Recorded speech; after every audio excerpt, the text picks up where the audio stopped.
Excellent. I'm your host, Matt Armand, and today our first guest is Hans Chang, founder of FAB9, a hardware incubator based in Melbourne that's recently had a dramatic change in direction in response to COVID-19. They're now helping Australian hospitals and the Victorian government respond to huge demand for personal protective equipment, also known as PPE. Hans, welcome to the show. It's really good to have you with us. Yeah, it's great to be here. Hans, before we talk about what you're doing now, we'd really like to hear a little bit about your background and the story behind FAB9. Could you give us a bit of a rundown, please? Yes, so I moved to Australia from the Bay Area, Silicon Valley, at the end of 2015 to start a new makerspace. So I wanted to be an entrepreneur, and I wanted to build a makerspace.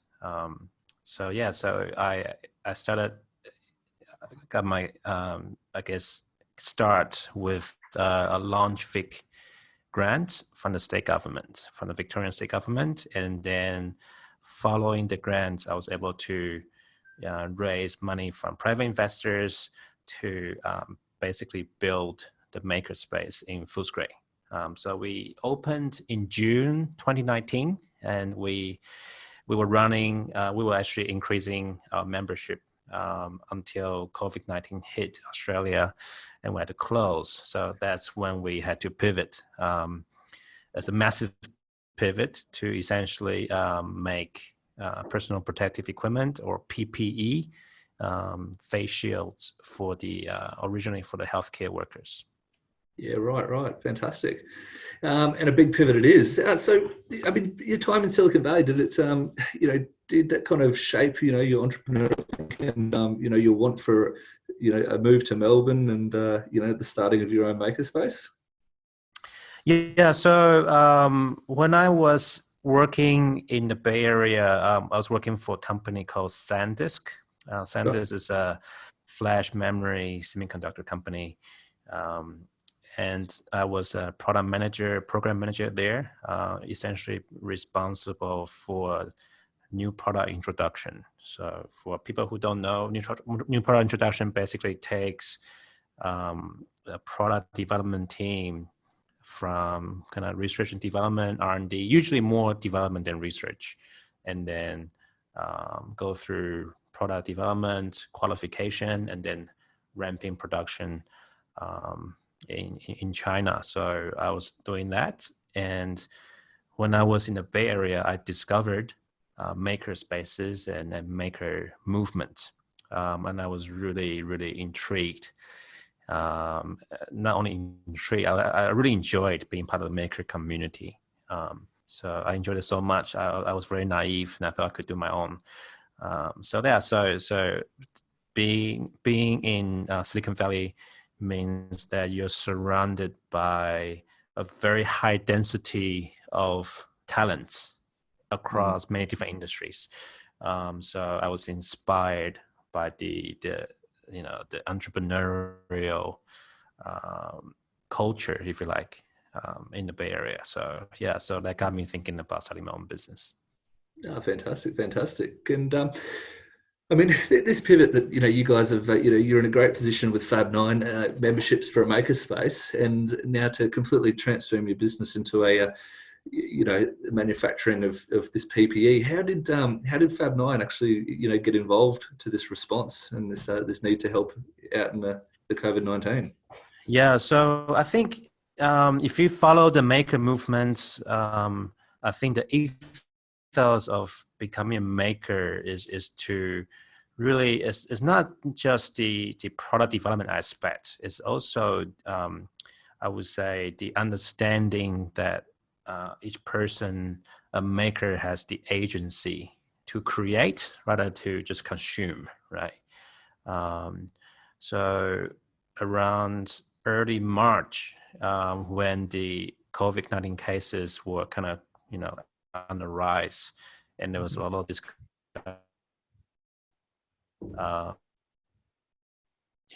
hospitals around the world, not just in Australia, having shortages of PPE equipment, right? So PPE in this case will include face mask.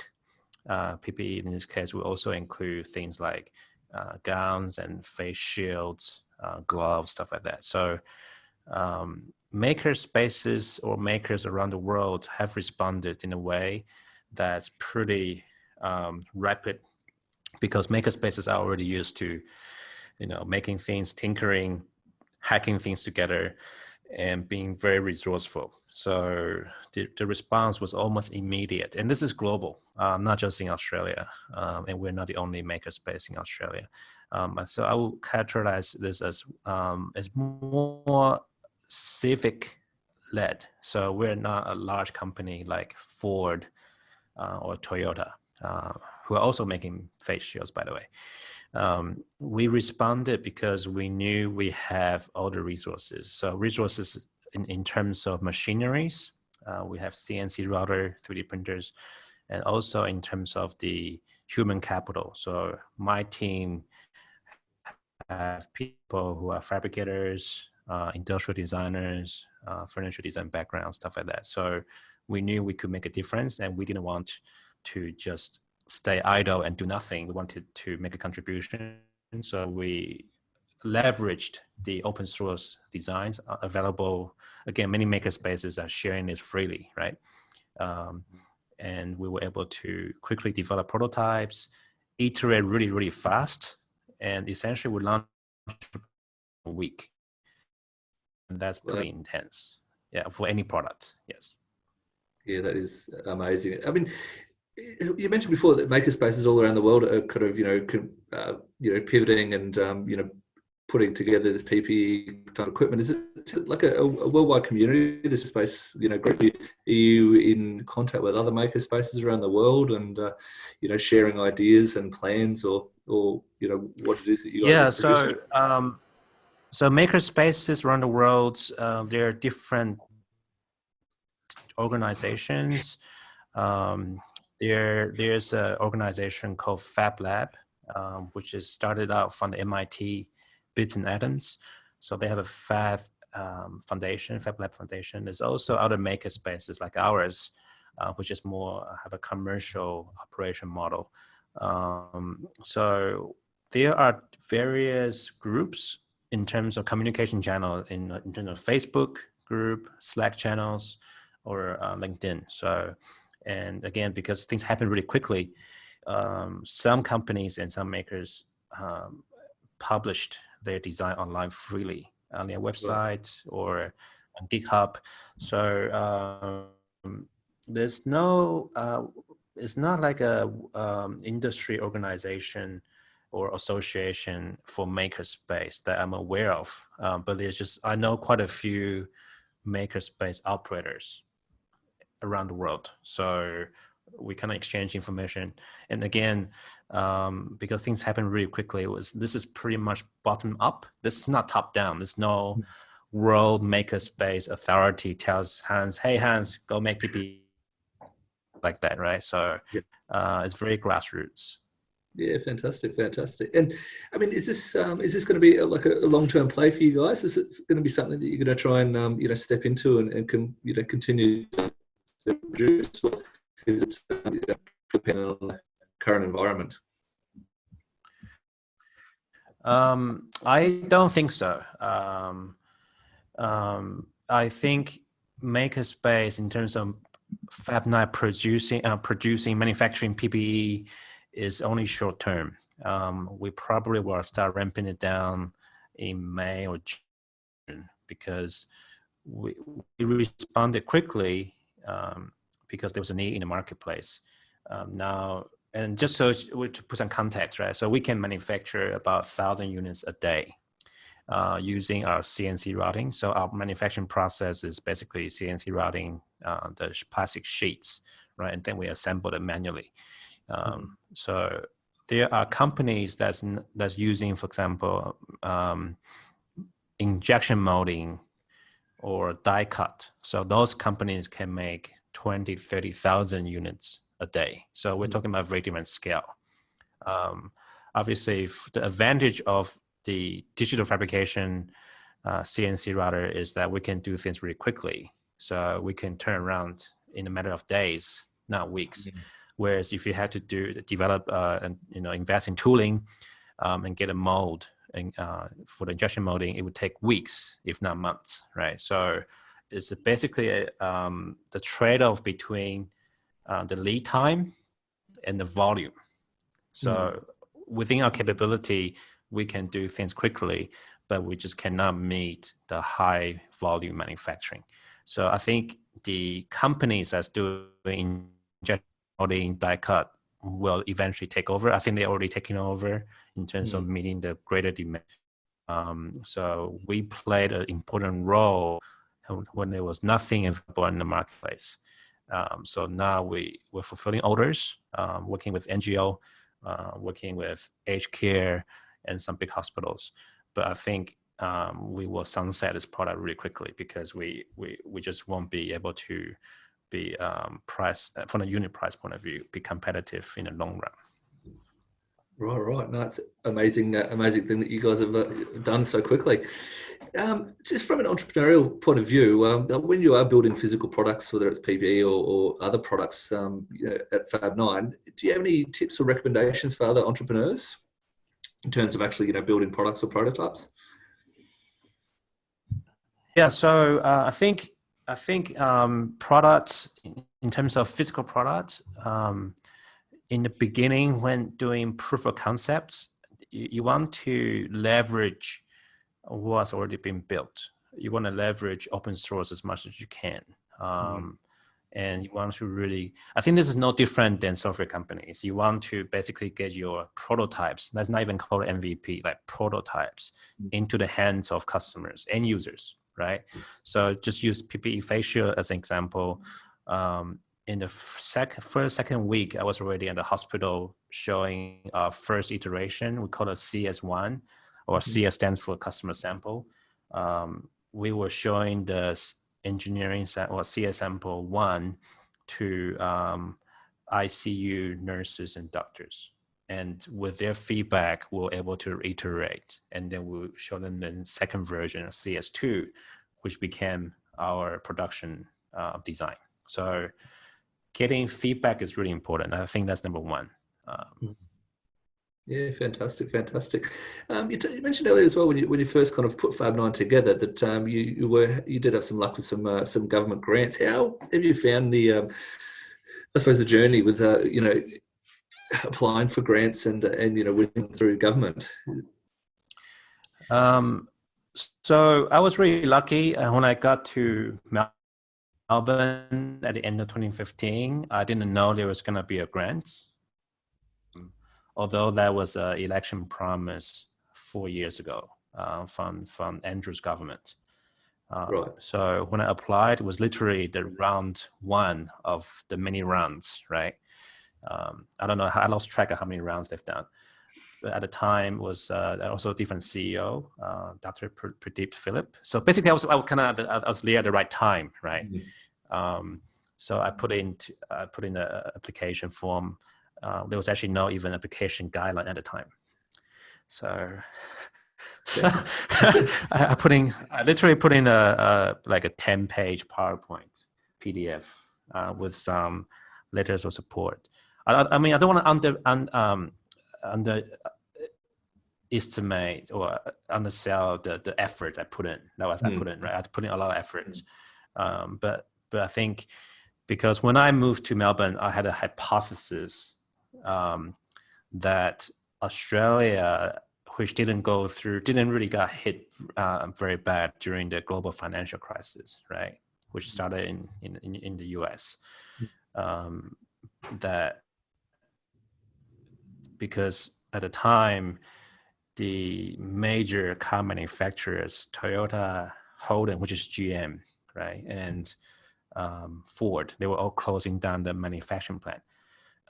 So I knew there was going to be discussions or potential opportunities to talk about advanced manufacturing or digital manufacturing, fabrication, and so on. And makerspace is one of the things that could play a role in that. And cool. Fast forward to today, I think if you read the news, there's a lot of talk about onshoring and bringing manufacturing back, because people now have experienced that in a pandemic, when some of the demands went through the roof, right? Just to give you some context, face mask demand increased by 100 times, not 10%, and not twice, not 300%, 100 times. And the price went up by about 10 times. So during those kind of global disruption in the supply chain, countries that do not have capability of responding quickly, obviously are in a very difficult position, right? So I think, I believe we're going to come out from this pandemic pretty strong in terms of the political will of Australian government trying to revitalize manufacturing. I think that's an important thing to discuss. Yeah, fantastic. Yeah, I mean, definitely a big learning curve for all of us. I mean, FAB9 is, it's a fantastic business that you've got there. It's helped a heap of Australian startups. I mean, is there anything that you'd do differently, if you were to build it again from scratch? I think building a makerspace has multitudes of challenges that people don't necessarily appreciate. Number one, the capital expenditure, the capex is really heavy. So even with the grant, which helps kickstart the project, but that didn't cover operation cost, right? So in terms of what I have done differently, I think so many things happened. It's really hard to unpack it because had I not taken that plunge into the pool, right, and learn how to swim, I think a lot of things didn't really turn out the way I wanted to turn out. And that is very unique, right? That given the circumstances, I think I managed some of the crisis well. But then, some of those situations I think it's not. What I'm trying to say.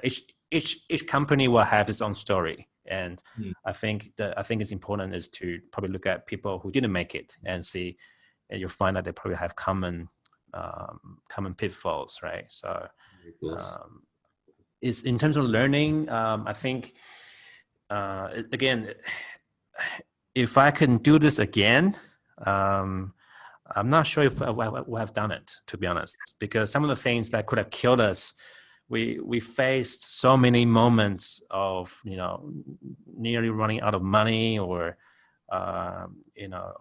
conflict within the team, the funding team. I think that there's been multiple times that we could have died. So perseverance is really important. And again, I don't think there's a magic recipe for success. Yeah, right. A lot of the challenges that I guess many startups would be facing. Out of interest, best as an entrepreneur, if you could name one entrepreneur that inspires you the most, doesn't have to be Australian, could be anyone in the world, but someone who really strikes you as being, forefront. Yeah, I think I was recently in a discussion group to talk about this. So I will pick Jensen Huang, founder, CEO of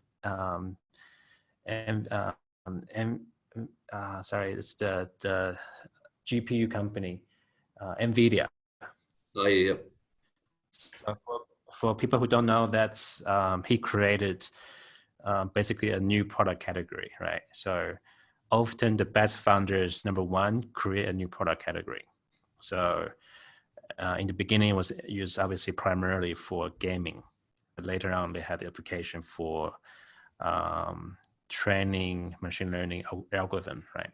So that created, again, another entire new industry for machine learning, which is phenomenal. And if you look at some of the vision he had, he knew it was going to take many years to build that industry. And somehow he was right in terms of GPU computing and going beyond CPU. So quite a technical founder, created a new product, essentially a new market, and continue to be the founder transition to CEO. Also, is another I think obstacles that a lot of founders don't do very well. So if you look across a lot of companies, a lot of times the founders don't become the CEO, or they get kicked out by the venture by the investor, right? Because the people who found companies may not necessarily be the people who can grow the company. Sure. That can be a different topic, but and Jason continues to run his company, and he's being nominated as one of the best CEOs in the world. So pretty fun. And also, I think they're doing an acquisition now. They're closing out an acquisition of another chip company. So from the hardware point of view, that's one of the things I think not many people in Australia know about some of the silicon business. Yeah, right. And Hans, is there any advice that you've been given, over the years that has really stuck close to you that you'd be happy to let out some listeners know? In terms of business advice or makerspace? Start from scratch and kind of making your mark as a business builder and entrepreneur. Yes. So I would say the best advice that I've come to realize, or a lesson learned, is you really have to sell before you build. And I think most when I talk about this in at the university, I don't think the professors quite understand it. So they say, they just interpret it as understanding willingness to pay. Okay, which you and I know is not the same thing. Right. Sure. When I say sell before you build, meaning you have to have your customer taking out their credit card and actually give you $1 or whatever dollars. Saying there's interest does not always translate into dollars, right? Sure. And a lot of people, when you do customer interviews or talking to people, they say, "Oh yeah, that's a good idea," and then you say, "Well, you pay for it." I say, "Yeah, I probably would." But then do they actually give you a credit card, and can you actually take money from it, right? That's kind of the tests that I think a lot of companies fail.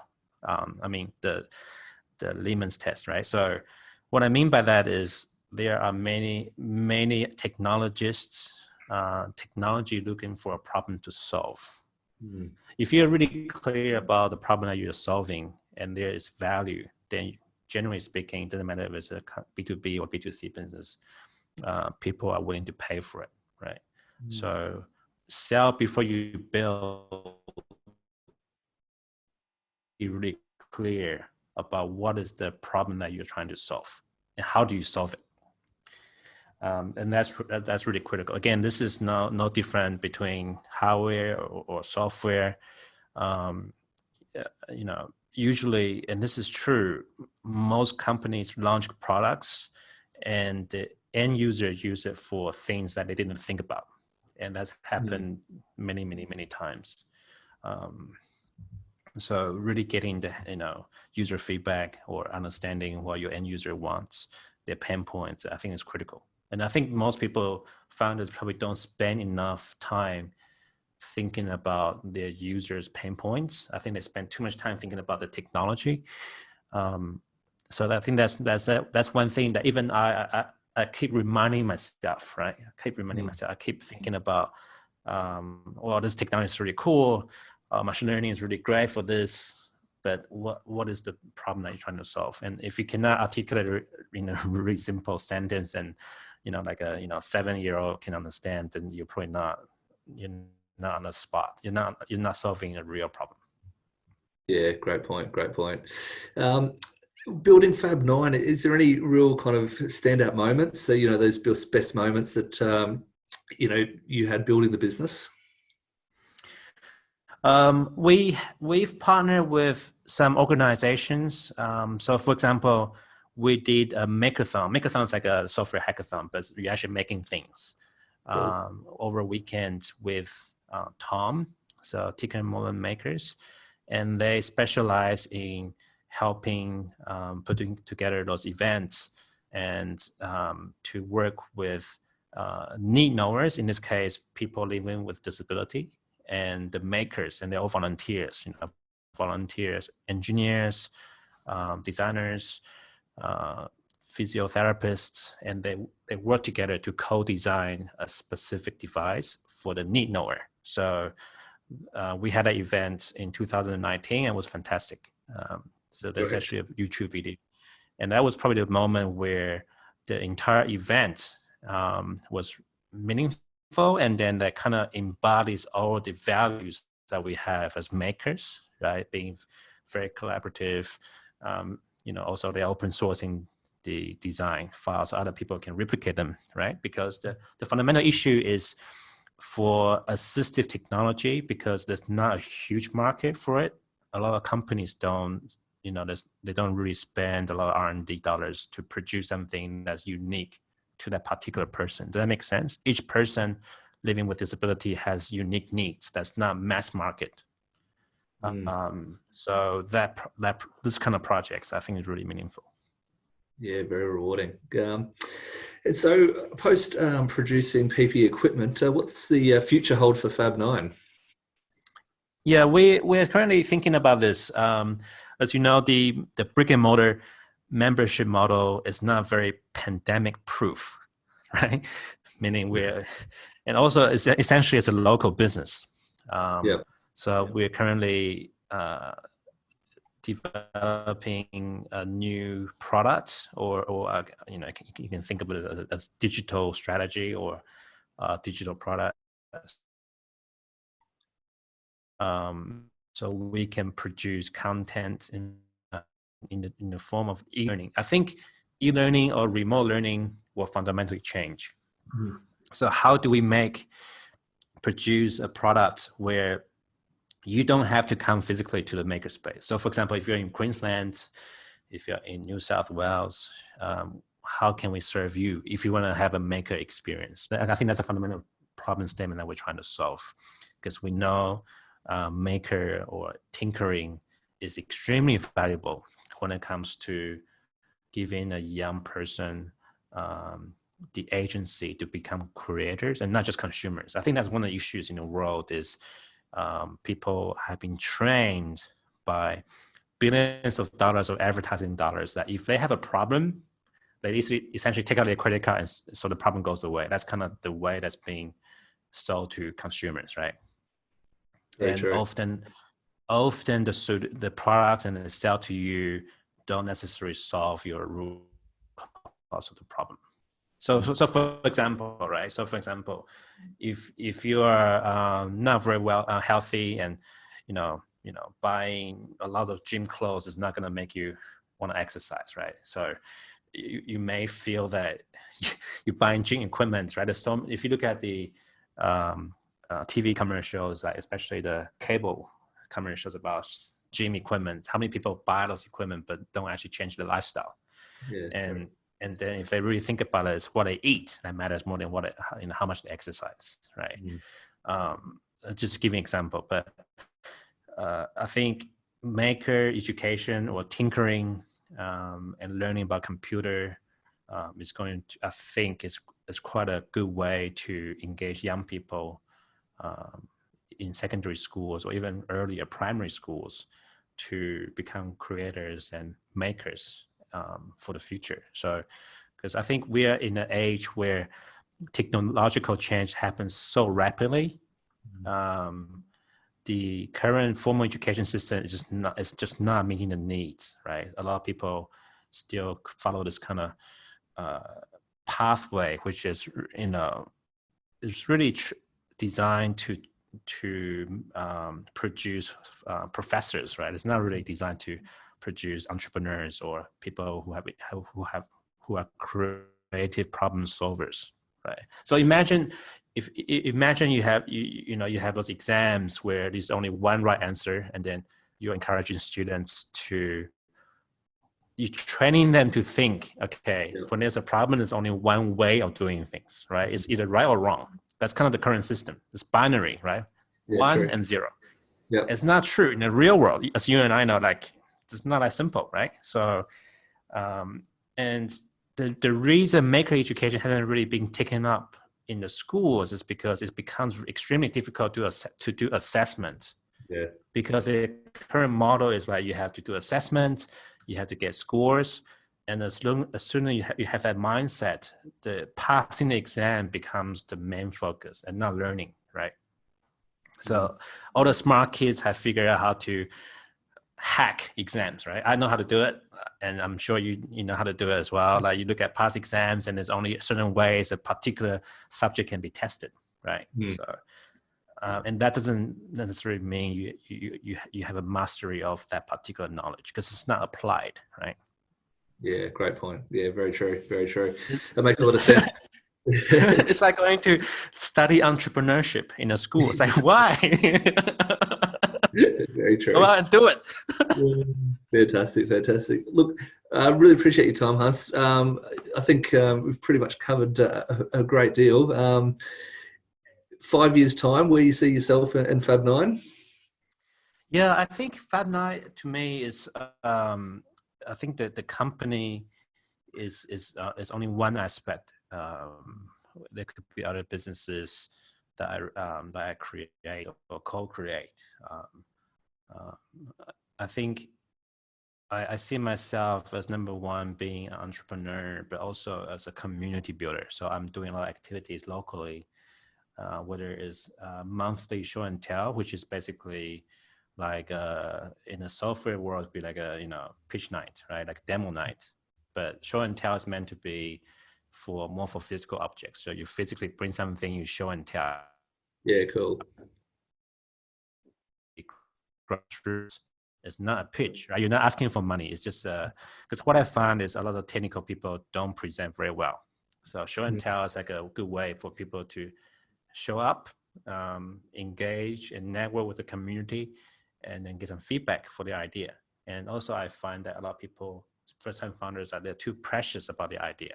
They're Yeah, afraid if they talk about it, people will steal it. And I think execution speed is the only advantage a startup has over large corporations. And I think if people don't understand this, they don't really have a chance, right? Because anything that you can make, I would say, is commodity product, unless you have really high IP, things like machine learning, silicon chip, that's extremely high IP, and it's really hard to just copy it, right? great point. Great point. Hans, thank you so much for being a part of our first podcast. It's been enlightening hearing about your journey and what you've been doing and where you're going, and really look forward to working with you for many years to come. Thank you, Matt. Great to share some of my learnings with you and the audience. We're still a very young company. We're still at the very beginning of the journey. We have. I'm hoping to actually get to the next level, which is to grow our membership base, introduce